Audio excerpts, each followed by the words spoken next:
Good morning. Happy Thursday. I hope you've had a fantastic week and ready to face this day. We're going to keep the message real simple today. We're continuing our passage, our study of letting God be God, and we're going to start with Jesus feeding the 5,000. Now, this is actually found in all four of the Gospels: Matthew, Mark, Luke, and John, and we're going to read it out of John, starting in chapter 6. After this, Jesus went away to the other side of the Sea of Galilee, which was the Sea of Tiberias, and a large crowd was following him, because they saw the signs that he was doing on the sick. Jesus went up on the mountain, and there he sat with his disciples.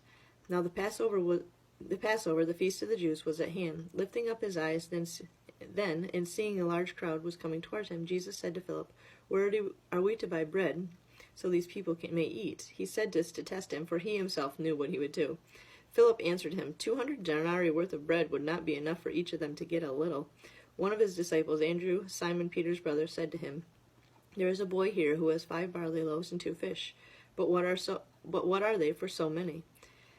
Jesus said, "Have the people sit down." Now there was much grass in the place, so the men sat down, about 5,000 in number. Jesus then took the loaves, and when he gave thanks, he distributed them to those who were seated. So also the fish, as much as they wanted. And when they had eaten their fill, he told his disciples, "Gather up all the leftover fragments, and that nothing may be lost." So they gathered them up and filled 12 baskets with fragments from the 5 barley loaves, left by those who had eaten. When the people saw the sign that he had done, they said, this indeed the prophet who has come into the world."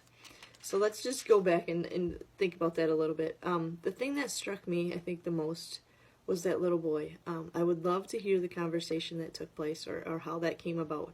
We're not giving much detail. We're given no detail in any of the other Gospels, because children and women didn't have the value that they should have been given in that time. And Jesus addressed this, and in Matthew, when the disciples were trying to push the kids away, he said, "Let the little children come unto me." And there's times where Jesus reached across those gender boundaries and just reached out to women, and even cross-cultural boundaries that were kind of taboo. You weren't supposed to do that, but Jesus knew the value of his daughters and his children, and he honored that. And I just think how cool this is, this little boy. And I would just, like I said, love to hear the rest of the story. Does he come and offer it, or did they come to him and ask, or is it just expected because he had to share it because of that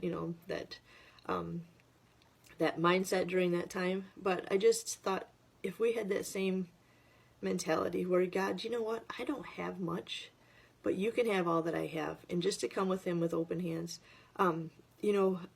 God can make much out of little, and when we come to him with the right heart, and we come to him with our hands open, God, I don't have these vast talents, I don't have this vast, this great wealth, and I don't have all these things I should be able to offer you. I wish I could offer you, but what I have is yours. When we lay down our lives, when we offer, God can make much out of the little that we have, when we have that willing heart.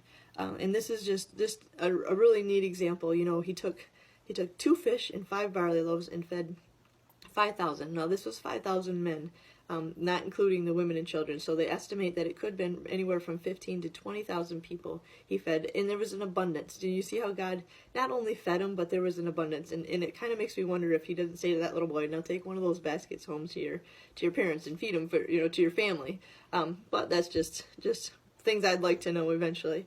But I just thought it was so cool. It just struck me that if we just bring what little we have with the right heart before God, what he can use and what he can do in our lives through us. We might not even know the impact we're having this side of heaven, but God honors that faithful heart. And I just see that, and I kind of imagine that in that little boy. I don't know exactly, but God got a chance to be God because little was given to him. He was able to take that little bit and make it much, and prove who he was through, Jesus is also God.